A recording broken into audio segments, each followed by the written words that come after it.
Fez, you're making these big statements that I don't. Yes, that, I am making these big statements. I don't and think you know, if you could say my name correctly. Yeah, listen, but now you realize that it's not that I don't know your name. It's just that something is playing on in my head it's because the truth is setting you free, and you're letting it stop you. No, don't let the devil use you, King. Don't let it happen. That's not gonna work. That's not gonna work on me. What was I saying now before you derailed my thoughts? I didn't derail your thoughts by bringing up the boogeyman.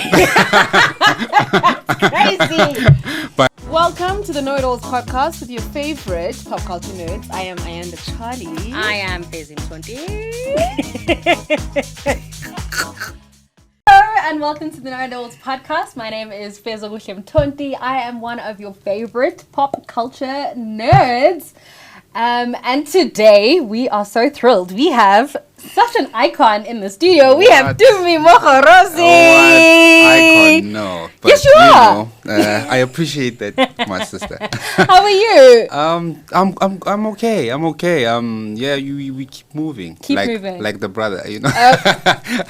Did you see? Someone on TikTok said. What's his name? Lozi. EFF. What's his name? Yeah. What's his name? Wiseni. Yes. Should join the brother moves on. No, I think he'll have a better future. Yeah, he'll be right at home. Okay, in case you are seeing Tumi's face for the first time, Tumi Mogorosi is a South African jazz drummer, composer, and social activist. I didn't know this, but you started playing guitar before you moved to the drum. Yeah. And this was when you were about 13 years old. Yeah, 11, 12, 13, somewhere there. Yeah. Why the shift from the guitar?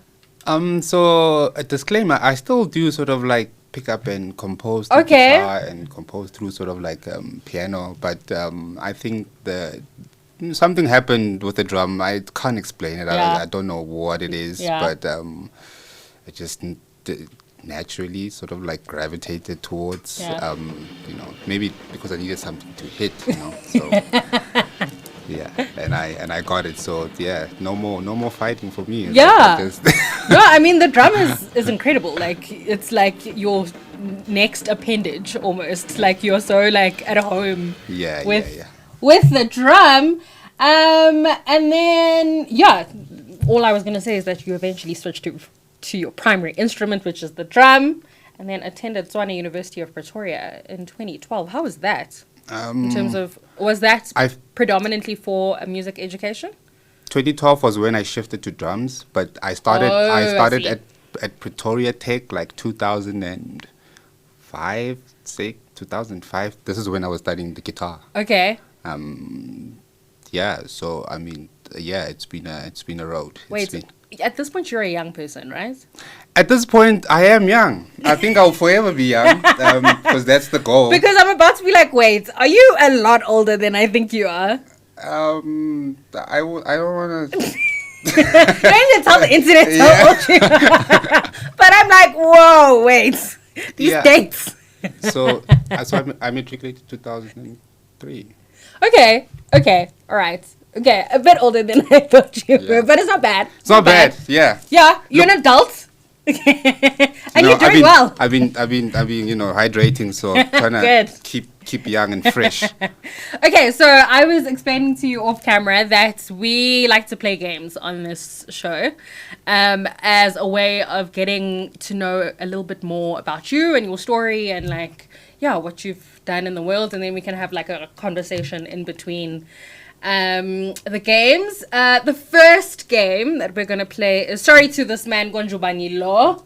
Nodals, of course you know what this game is. So basically what I'm going to do is I'm going to give you a bunch of clues, and then you're going to guess who I'm potentially talking about or what I'm potentially talking about. Okay. And then you're going to give me a little bit of insight into why that particular thing has something to do with your story.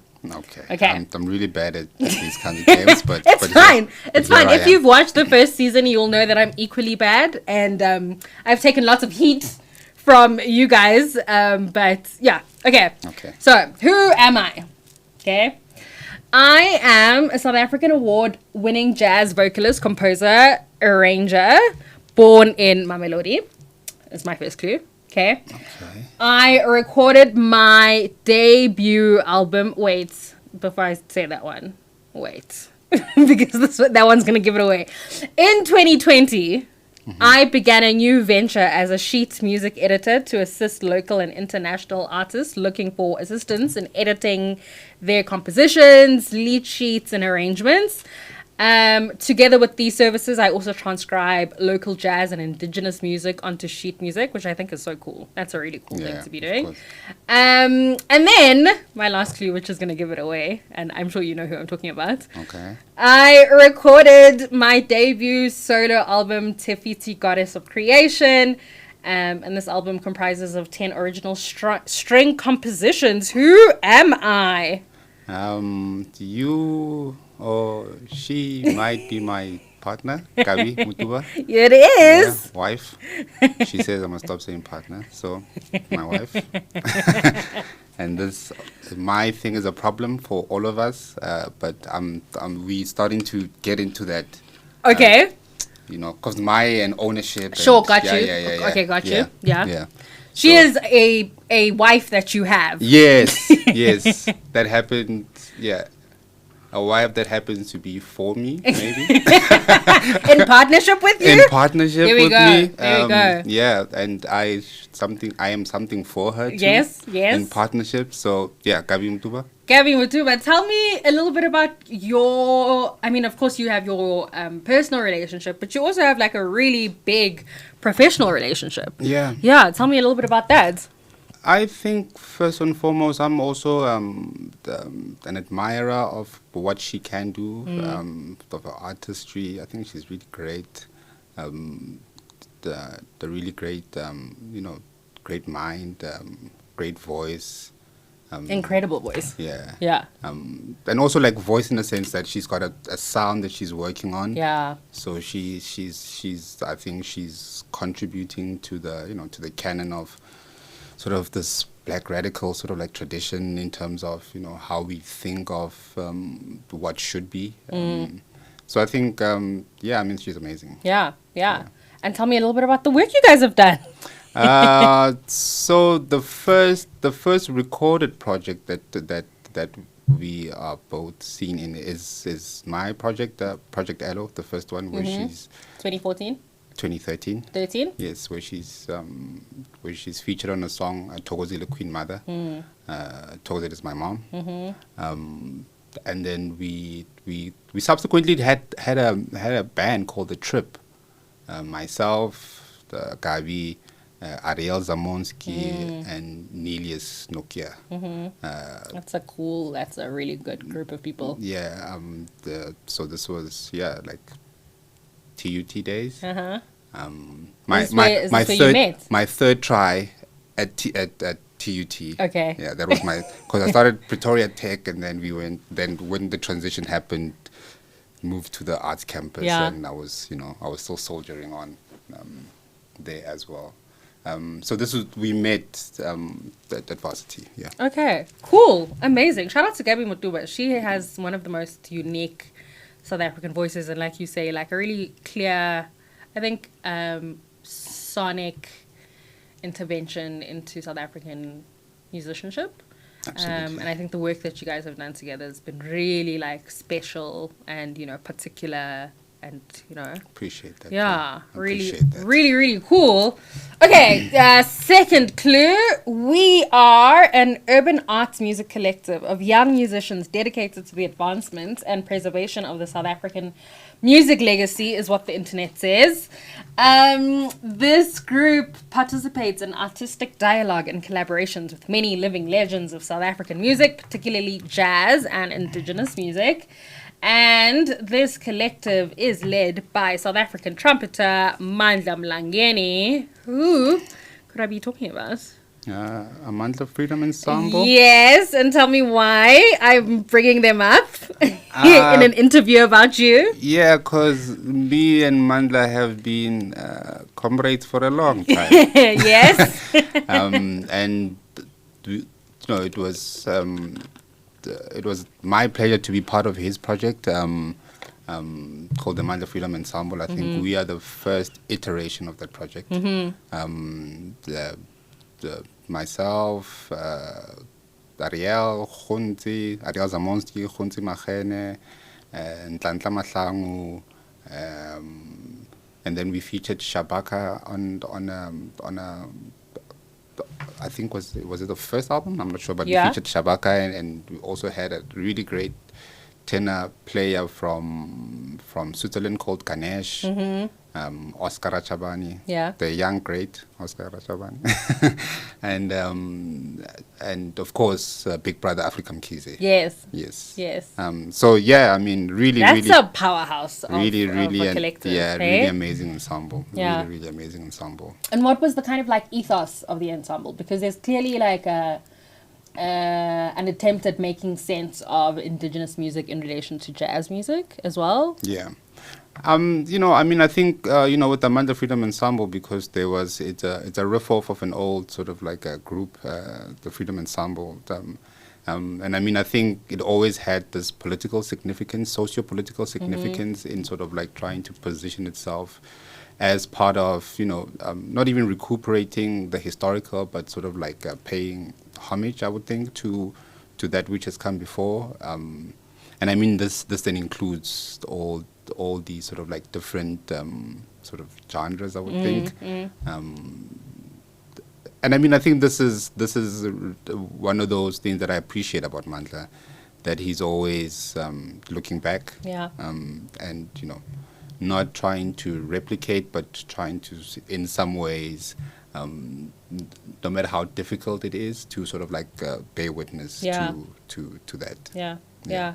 I was speaking to our last guest was Sia, and he was in a previous interview that I did with him for Mail and Guardian. He was saying that like he's kind of let go of jazz. He was like, the Americans can have jazz.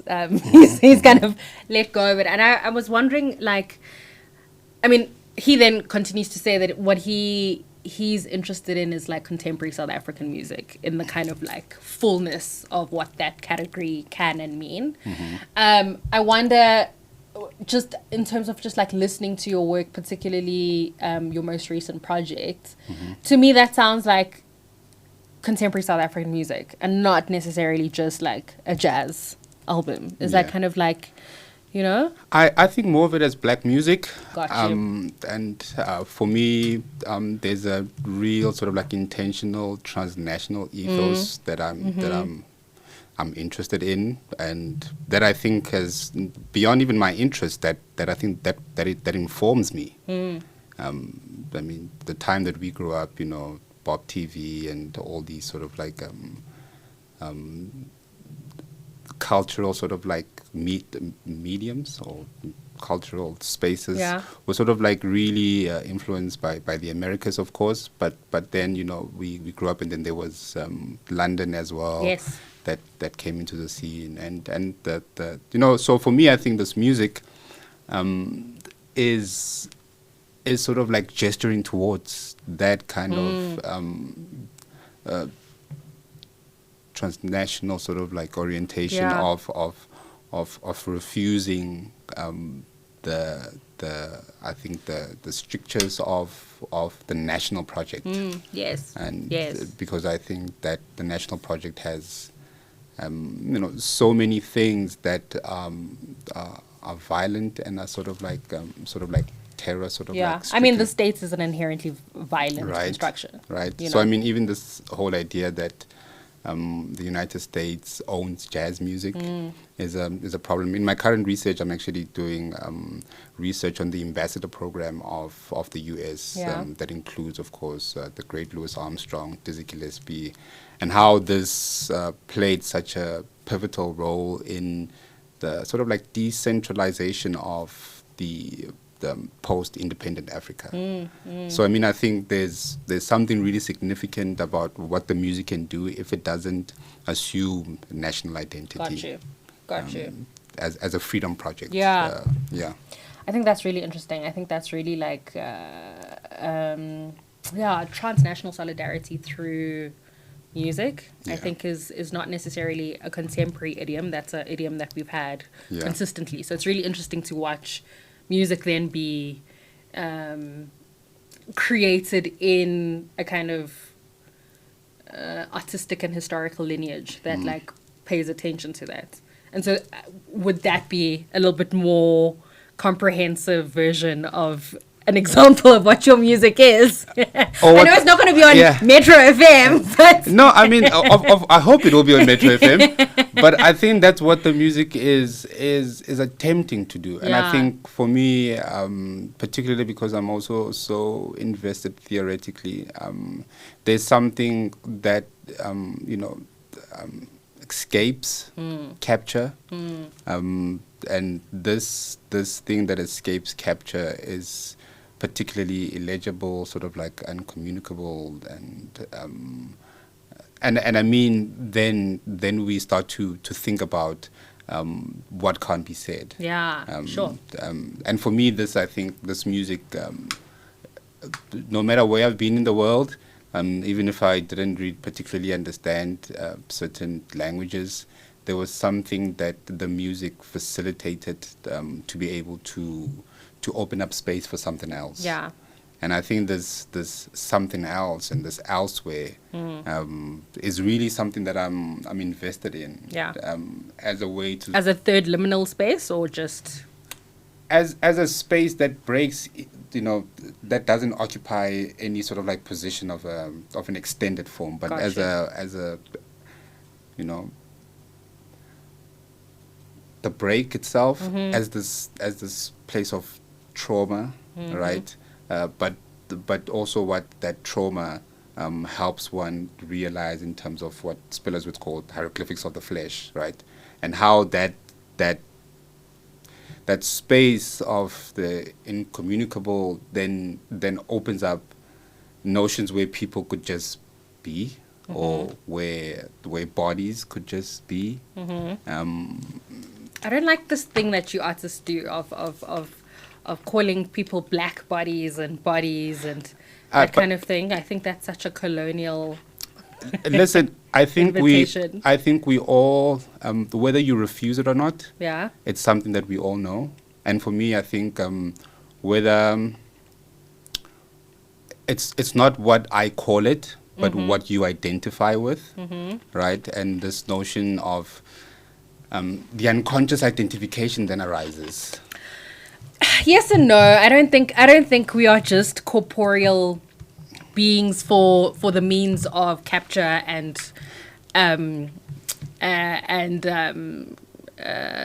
capitalism, right? Like to just understand us as bodies does a disservice to our humanity.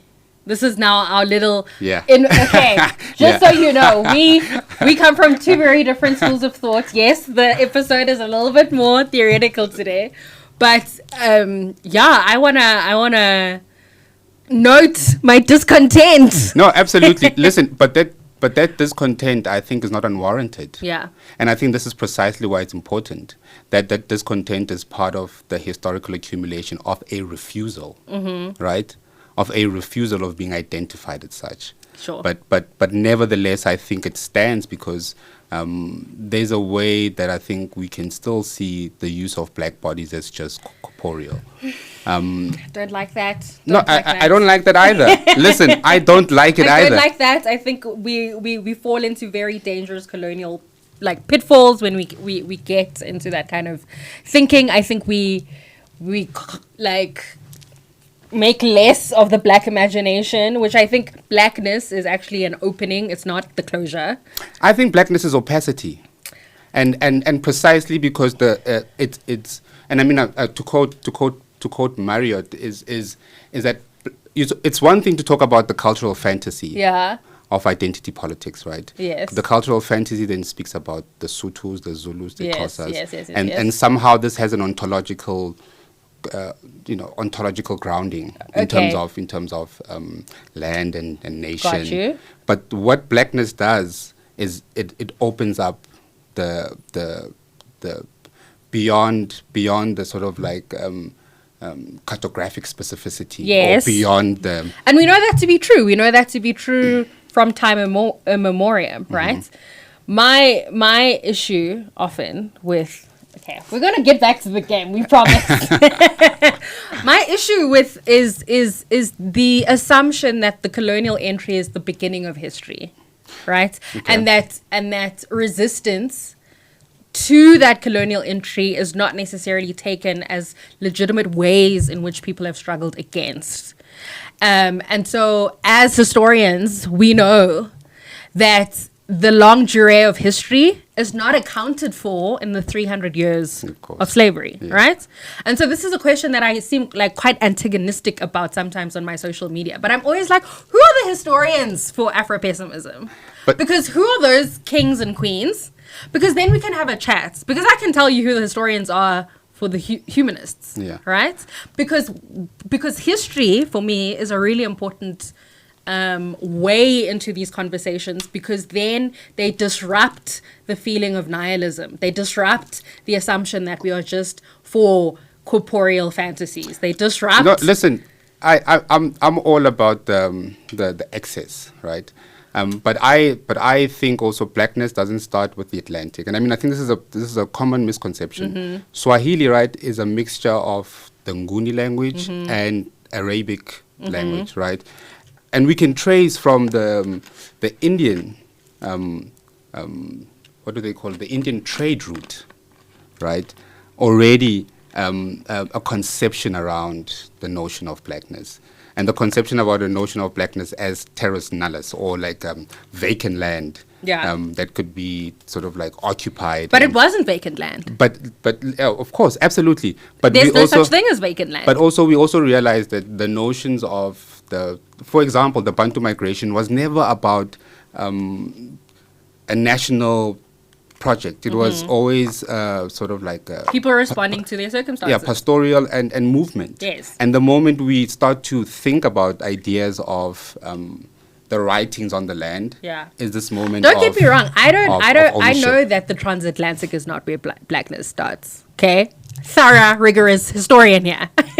I appreciate that, because I think that's that you know, like, blackness is an American thing. No, it's not.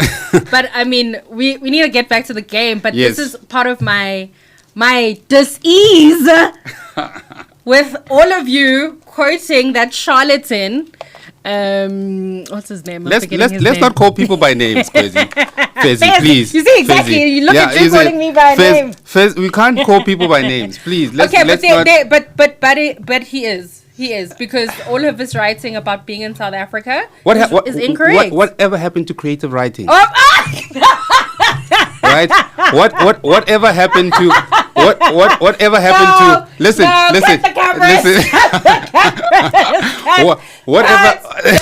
Cameras. Not you agreeing to being in political bad faith. Whatever happened to the pedagogical... Sorry, Frank Wilson, you are my ob. I need you to understand. Frank, you my man. Frank, you are my ob. I do not believe in anything you've written. Listen, that's crazy. Frank, I don't care if, and I know he writes beautifully. Believe it or not. Aesthetically, gorgeous. But lies. Listen, we can learn a lot from what we can't say. And for some people say those are lies, right? Yeah. In terms of how we present ourselves. Because they are, not because, you know. But listen, well. It's not like rumors are that he's a liar. Stories he makes up about South Africa specifically. I take that pedagogical moment as something that I learn from. Because at some level, there's a certain level of effect I think he produces that I think even born in the 80s, I don't know how I identify with that. King. You know what I mean? No, King. No, I mean, we can agree to disagree, but I think there's absolutely disagree. There is something really important in terms of the work that we create. Yes. Yes, but then we must situate it as such. We must call it creative nonfiction. Okay? I don't care what we call it. No, I really do. I think words mean things. That's why on Twitter this past week someone said the MK party is progressive, when in fact it is not. It is a neoconservative elite land grab, right? okay, and all the other parties are not. No. That's the political. Not. That's absolutely not. And I mean, I think context is important. But we need to hold the line because words mean things. No. And concepts mean things. No, I think words over time get certain meanings, and the trans community has taught us this. That words like man and woman. No, this is straw manning. No, listen. Straw manning, legitimate, serious. No, listen. I think from queer theory. No, I think words, and I mean this is what I'm saying. I think the sort of like the historical, like the longue durée of making meaning in the world uses words in different ways. Got you.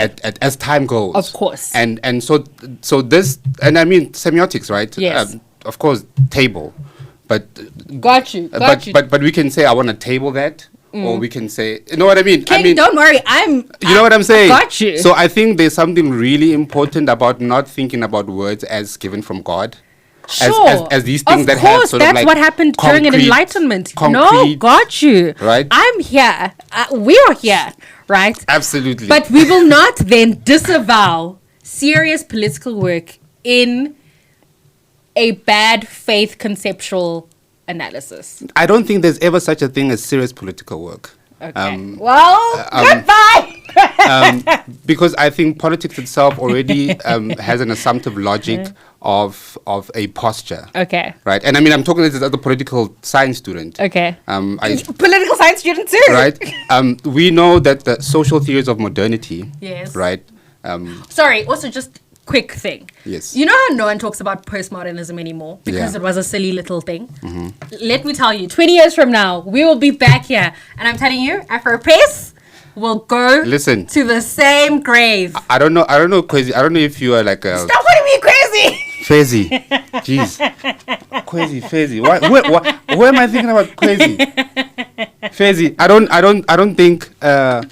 What did we just say now? Because I just lost my track of thought because of my. I'm just telling you, sir, that Afropest is not gonna last very long, and we will be here to commemorate the funeral. Maybe you went to see a sangoma about this, but I'm not sure that I can take such statements I promise you,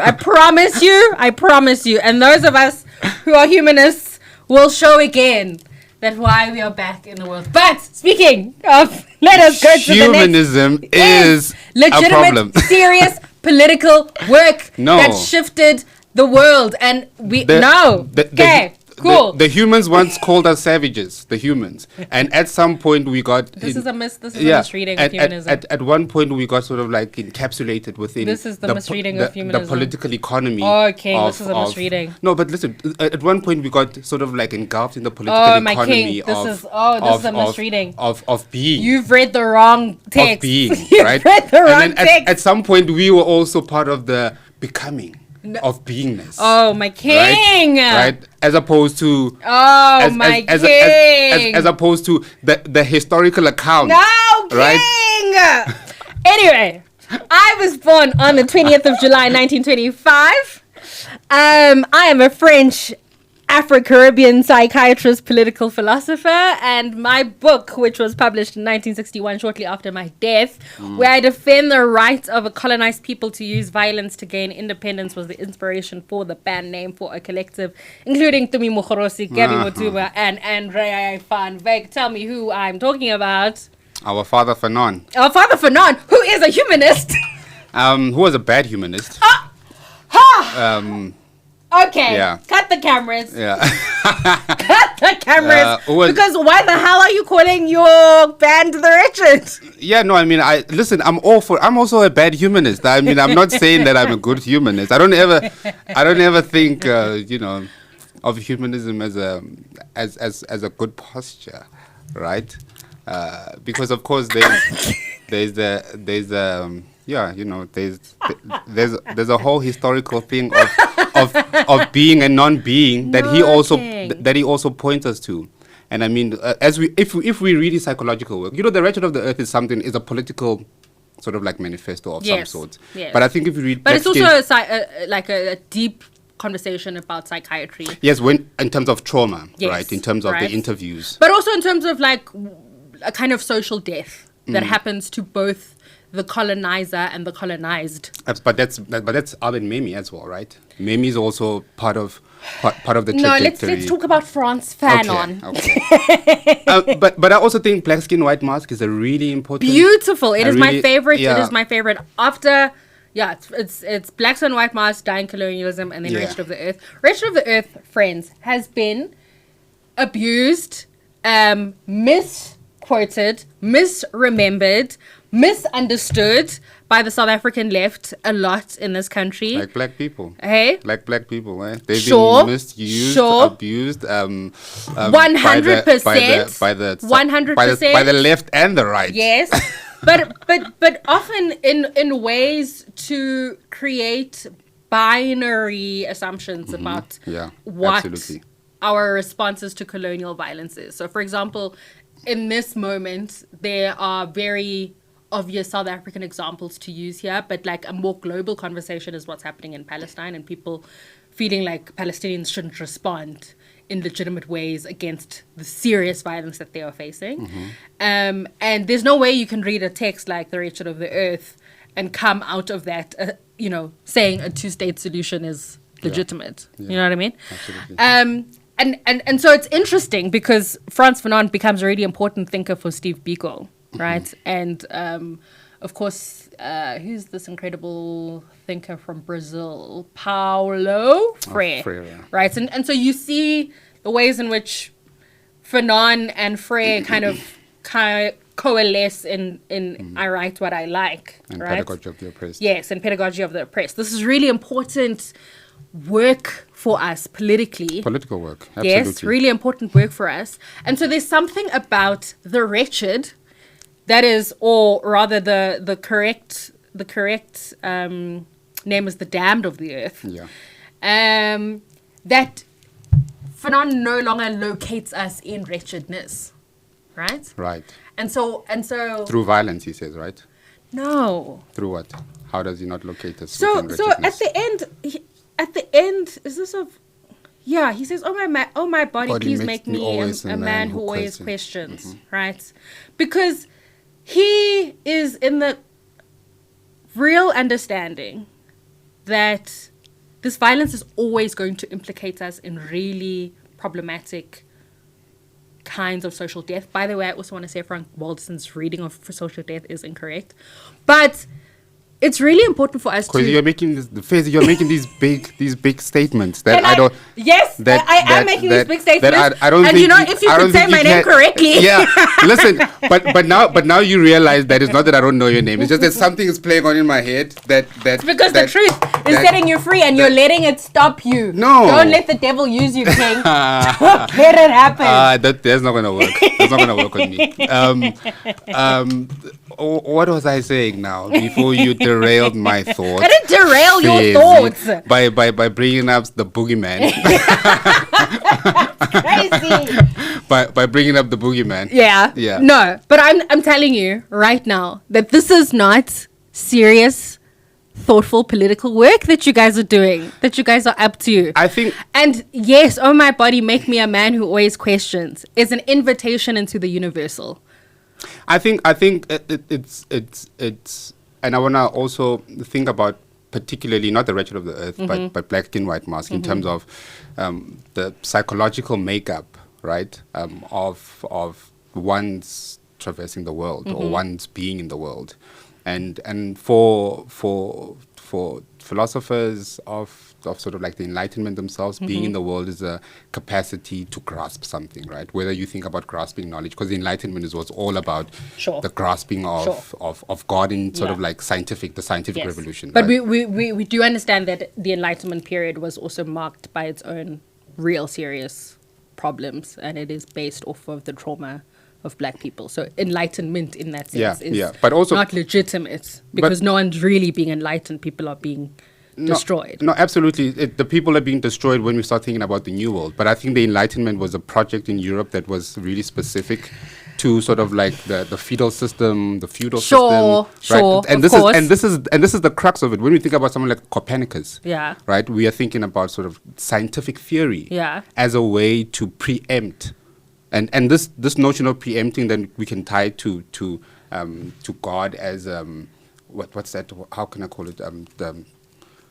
God's will, right? As something that is sure to happen. Yeah. So when the Enlightenment comes in, is this notion of moving away from the dark ages of just abiding and accepting.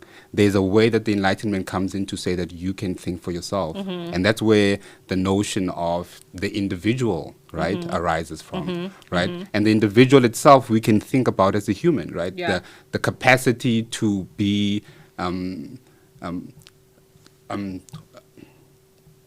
Hartman speaks about self-possessiveness, Sure. but this idea of self-possessiveness is I think now I'm forgetting. but this idea of self-possessiveness comes way before we can think about Black studies, Sure. right? Yes and no. And Yes the and notion no. and the notion that one's capacity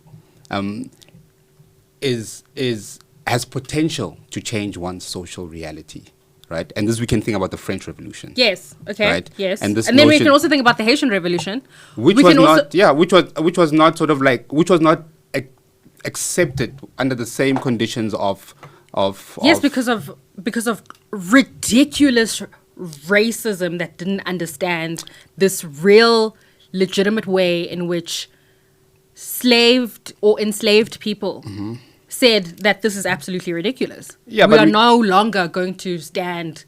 but Haiti is still going under the Of most course, atrocious it is as a response to the Haitian Revolution. and that's just precise. They've been punished for as history. A result, yes, as a result of the audaciousness that these people had in making sure that they were free. But I think these are feats that we should rejoice, right? In terms of people, self-governance. But there's a certain sense when self-governance Sure, got you. is embodied through certain sort of like No, corporeal I hear you, I hear realities. you, I hear you. That create a disjuncture in what the work is meant to do, right? I hear you. But I do think there's something about the eye, the obsession with the eye, that a lot of serious kind of political scholars show that this is also ahistorical. So, for example, I'm thinking about Ernest Wamba Diawamba, Congolese incredible philosopher I and haven't read militant. enough, but I know. And he talks about like actually the Haitian Revolution. Yes, there was a kind of looking to France, but there's also moments in the Congo in which resistance is made. But they talk specifically about the act of the collective and why it is important to understand politically yourself within the framework of the collective.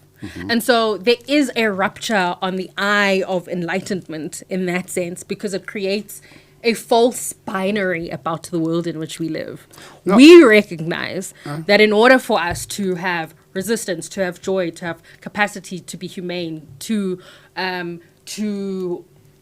generate wealth within the land or livelihood within the land, that is deeply a collective struggle. Yeah, I mean that sounds so much like socialism and communism to me, but it's also so antithetical to liberal Yes, democracy. I think liberalism is nonsense. Yeah, liberal democracy and its understanding about the human. Yes. Right. I write significantly. Hello. Right. I write a lot about how liberalism is nonsense. Yeah, I mean, but the liberal arts. We are in the liberal arts. No, I'm not. well- I'm a cultural worker who understands themselves as being part of the Medu collective moment in 1977, No, listen, which is I- antithetical I'm- to the moment. I'm all for that, but I'm also at the moment of the 1982 Culture and Resistance Conference, where the notion of the Medu Arts Ensemble Yeah. crumbles, right? Yes.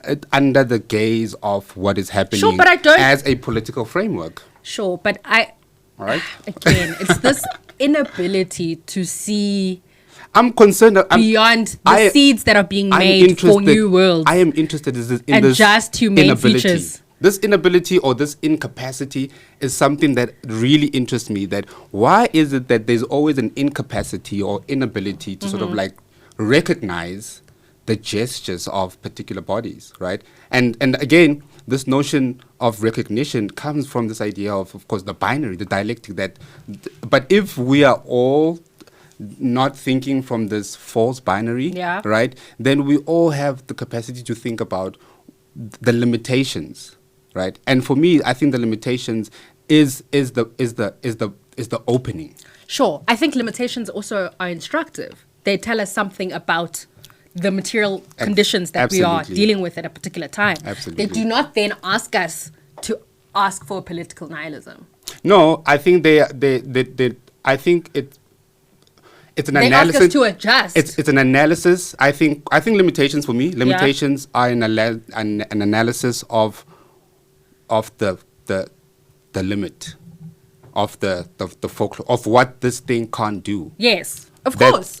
And I think about the Paris Commune all the time. Yeah. That thing lasted 2 weeks maybe. Yeah. Right? And then things broke apart. Yeah. But what then do we extrapolate from when things were good and things weren't so good? Like, I think to then be this reclusive gesture of then political nihilism is not helpful. I don't think things were good. That's why the Paris Commune I'm talking about the rupture.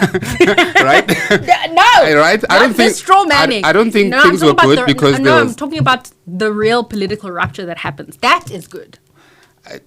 I don't think so, because I think I think Fees Must Fall, another moment of the political rupture that reinstates the violence of the state. Of the state. Yeah. And I mean, it's like resistance in psychology, right? People kept defense mechanisms, and the deeper the trauma, the stronger the defense mechanism. Yeah. And I mean, I don't think there was ever, even in the rupture of the trauma, I don't think there was ever a moment of like something that's good. Sure, got you. Right. As a person who was in Fees Must Fall, yeah, absolutely. Right. I don't ever think there's the rupture is consequence of the extreme violence. Yes, of course. And the rupture reinstates the violence. No. There are ways in which we understand the violence becoming a lot more stronger, and I agree with you, right? But there are it becomes more savvy, the violence. The violence. Because not necessarily. I think people figure out ways to deal with it. I don't know that those ways are read often enough in the kind of mainstream, because they are often really incremental changes. But there is a shift such that historically we can chart the moment at which the rupture happens, and then particular things 20 years later shift. Yeah. Right? Yeah. What we worry with as political scientists, so I'm a political scientist who then became a historian, is that we are so obsessed with the particularity of this moment, right? The event. Yes, the event. And like a close kind of analysis of temporality as historians, we have to think a little bit about the longue durée, right? About the kind of shifts that move our worlds, that the reason I call raptures useful is because it's a recognition that the world that we live in is so deeply unjust, and yes, violence is likely going to visit us in our attempt to struggle against that. But it does mean, in the same way that enslaved women who would who would braid roots for various other women who were thinking about leaving the kind of like slave master's house or whatever, and they would make these things in the woman's hairs, right? And the woman would follow through the braids, and this is at this point you're going to get to a tree, and so the woman would create that. Or when other women who decided that they were going to run away from, again, these horrific conditions that they were under enslaved people, and plant, or rather put seeds in their hair, because they knew that there was new just possibilities on the other side of that. I appreciate that, but we also know that the Marinage or the Quilombos were infiltrated themselves. Of course. Right? And I mean, I think this is where I'm at. I'm not, fugitivity is an unfinished project, yes. right? And for me, the unfinished project becomes sort of like destabilized by this moment of infiltration. Sure. right? I don't know that though.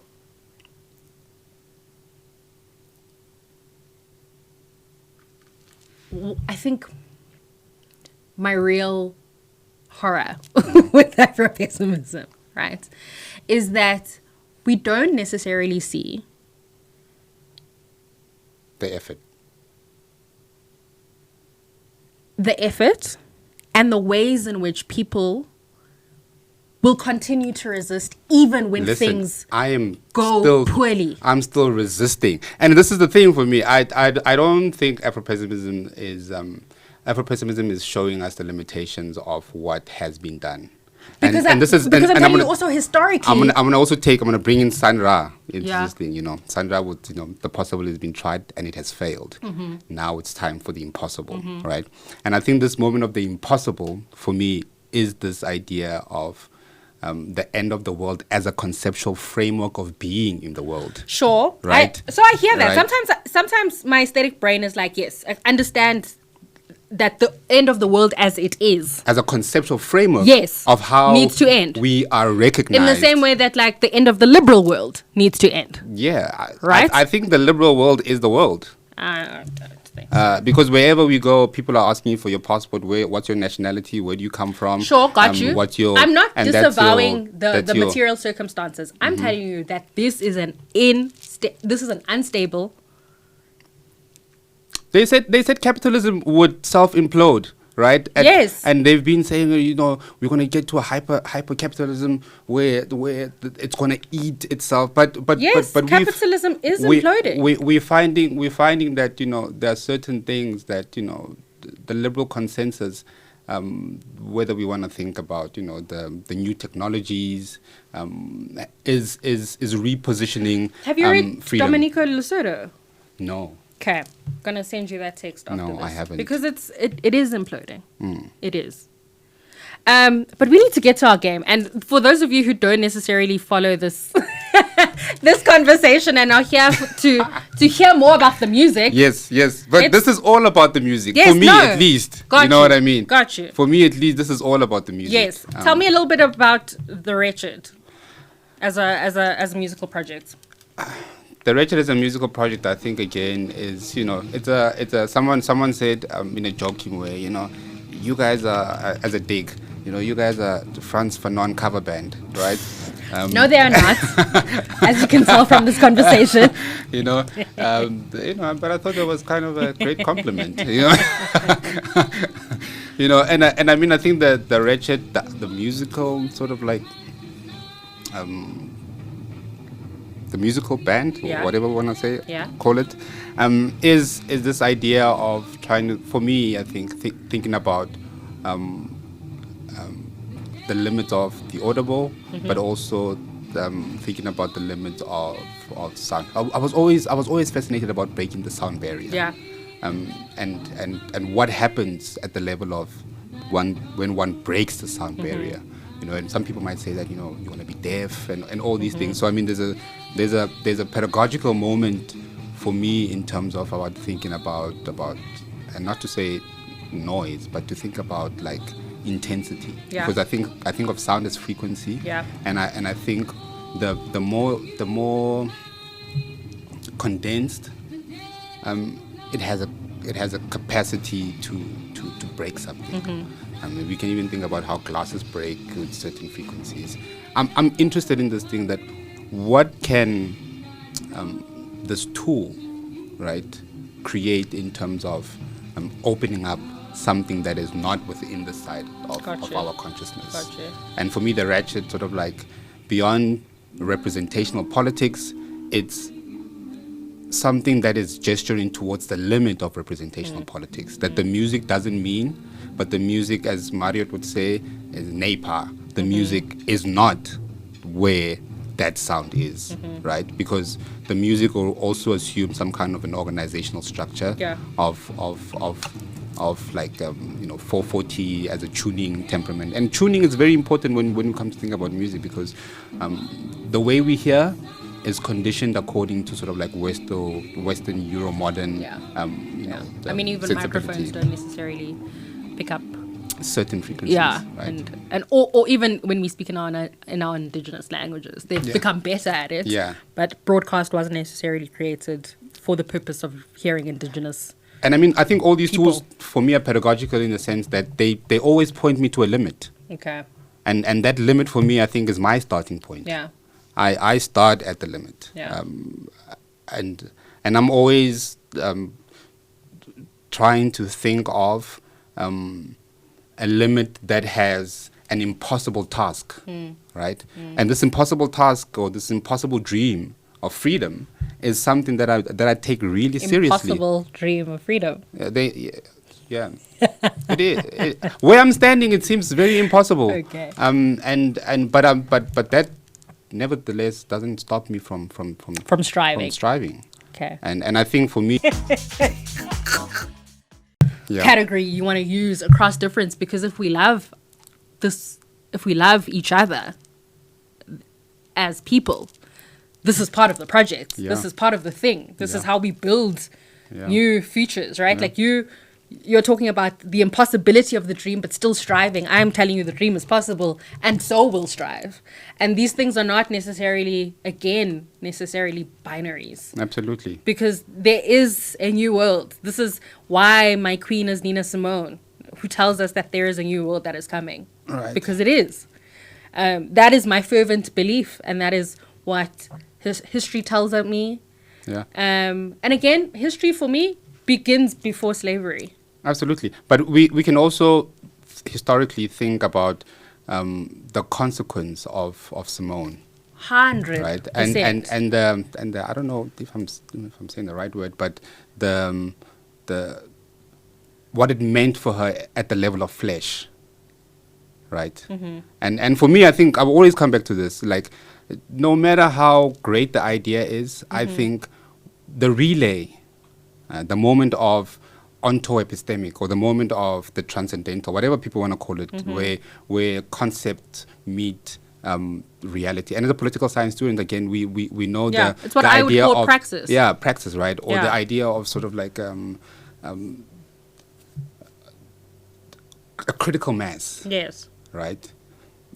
But also, what are the results of that posturing? What are the results of that moment? And I think for me, this is the political work that there has been such great, I mean, there's been even better sort of like black radical tradition figures, but there's a way that the relay of that moment still demands of me to still, show up. Yeah. And I mean, even if I am inadequate because of looking at history of all these great people that have come before me, I am still, pinned up against the wall with the idea, or even sometimes delusion, of thinking that something else is possible.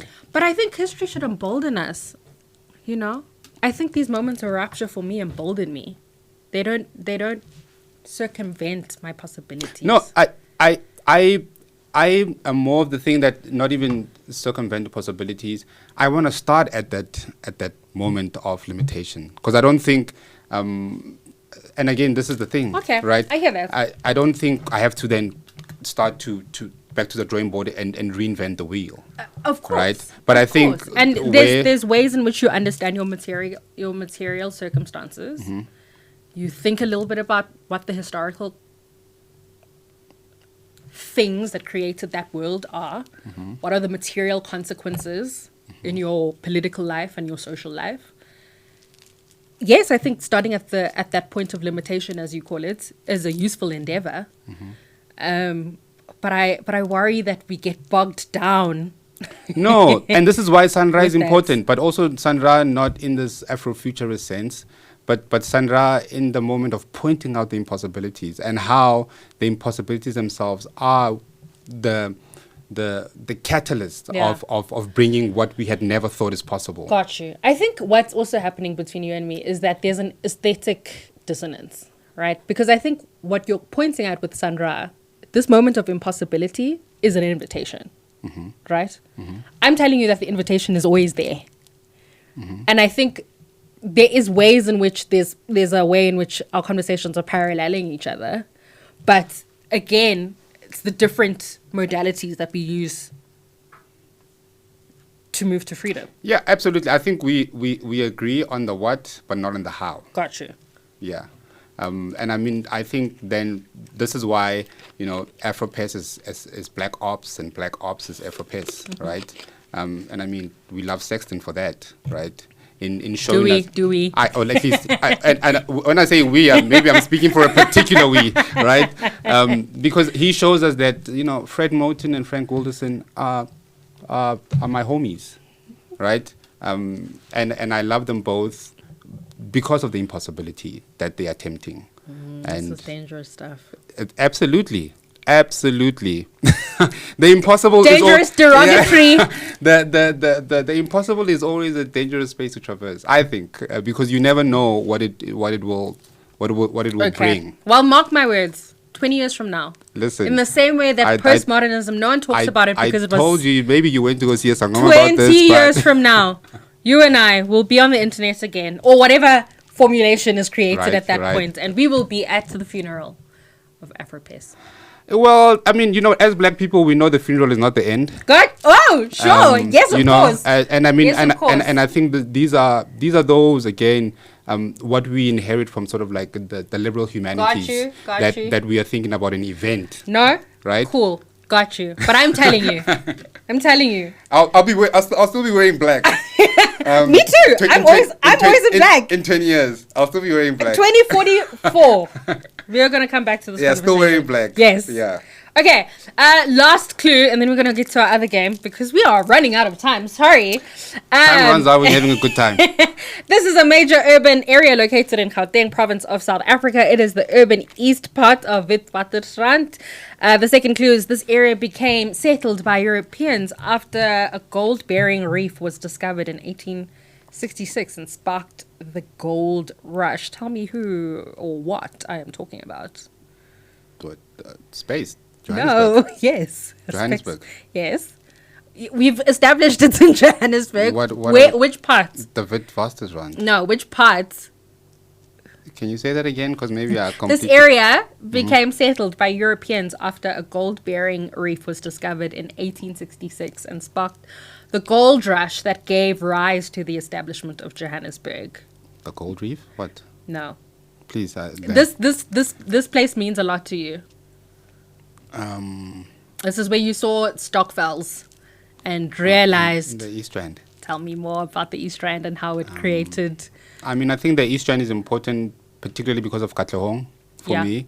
I grew up in... we didn't live for long in Katlehong with my family. We were first in Dube, in Soweto, and then we moved to the East Rand. So Vosloorus, Spruitview, Katlehong. And my mom now lives in Yondale after separating with my dad like a while back. My dad lives go Spruitview, but we first were moving around those kinds of spaces, right? Yeah. And Katlehong becomes really significant for me because of 1992 and, like the political violences around identity politics. Yeah.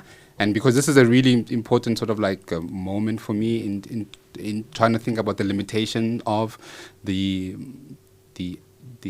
ethnic national project. And it becomes crystallized in that moment for me, just what we still need to work on. And this is why, Black consciousness is so important, because, the Black consciousness adherents would speak about, like creating one sort of like unified struggle position beyond identity, with its limitations, of course, beyond gender, with its limitations, of course. And for me, that space in the East Rand, because this is where, Hani was, Tambo was. We used to always hear about these things, further down the line, man, there's this really important, figure that, this is why you cats can go to Model C schools. You know what I mean? Yeah. And I think this, as a pedagogical sort of like geography, it opens up those kinds of questions and those kinds of limitations. Yeah, and I think also becomes really important in the way that you think about your music. Absolutely. And like start to create your music. Absolutely. Yeah. Absolutely. Okay. we're done with that. That was that is the longest we've ever spent on Sorry to This Man Gonjuvanilo. Yeah. We are going to do a very quick game called Ubani Manqoba. I have some records here that you have contributed to so wonderfully. Mm-hmm. I need to take this one out because that is not from here. Okay, so you're going to tell me which of these today is your favorite track and why of the work that you've done. Wow. Deeply unfair, but this is the limitation. Yeah. We're starting at the limitation. We're starting at the limit. But the limit always withholds. Okay, but there's no withholding here. Okay, so we have from Project ELO, we have Inner Emergence. Uh-huh. Okay. Yeah. Why are you looking at me with such suspicion? Yeah. And then we have Thokozile, Queen Mother. Yeah. Tell me. I mean, I think this one... You can hold it and tell me who your winner is. I think this one would have definitely be, because, Thokozile is my mom, like I said. And also the person that I feature on this work is Gabi, So I mean, this is unfair because I mean, Inner Emergence stood no chance. I think Inner Emergence is such an incredibly beautiful song. Absolutely. Yeah. Absolutely. Okay. We then have Sanctorium, mm-hmm. Right? We Will Be Home. Mm-hmm. Okay. And Nefertari. Tell me who is the Manqoba. Absolutely another unfair one. Because Nefertari, because it has some of a ring of my own daughter. You know what I mean? And I mean, I think this album is also quite significant because we did it away from home. So We Will Be Home was also, then we had just given birth, and We Will Be Home was also just a love letter of like, we you know what I mean? We will be like, hold on. Yeah. Yeah. So, but I think Nefertari would be, of course, the project winner. The winner. The project winner. We Will Be Home is beautiful. Absolutely. It is stunning. Absolutely. I wonder, I mean, this is a conversation that Msaki and Sia had once upon a time about, wanting to bring one of the tracks that they had. I think it was 7-minute track, and like radio being like, you guys are being absurd. There's no way. What the kind of artistic purchase is in making long form music? I think it's. I don't think we thought about it, and I think this is part of the unthought. Another sort of like pedagogical frame. I think that's really important. That sometimes creation happens in these moments where you're not thinking about, in terms of radio, in terms of, but also that then opens up again that question of the limitation, right? Of then what do you do with not being the radio friendly, right? As a medium to think about the cultural object, but again, of course, cultural object in relation to the culture industry, as Adorno would say, So I mean, I think it's part of again of this project of really trying to think beyond thought. Marriott has this notion that thinking is a rupture against thought, because it is trying to move away from what has been thought. So as a process of undoing thought itself. Yeah. So I mean, I think again, all of these, and it's a structural feeling. Because the song is so good as we're doing it, you just like, you even forget that, man, I think this is 8 minutes or this is 10 minutes. I think some of your songs are like 15 minutes. Yeah, and you realize after that, wow, man, we've been playing for. Yeah. And I mean, and by the way, moments, not saying that's not criticism. That's like deep enjoyment of the music. No, thank you. But it is. I'm always trying to figure out like how artists reconcile that with the liberal market. Yeah. I mean, I haven't been really good at that. I've been really bad at that actually. But I'm learning. and hopefully, we'll meet people along the way that will help us think even more about that. Okay.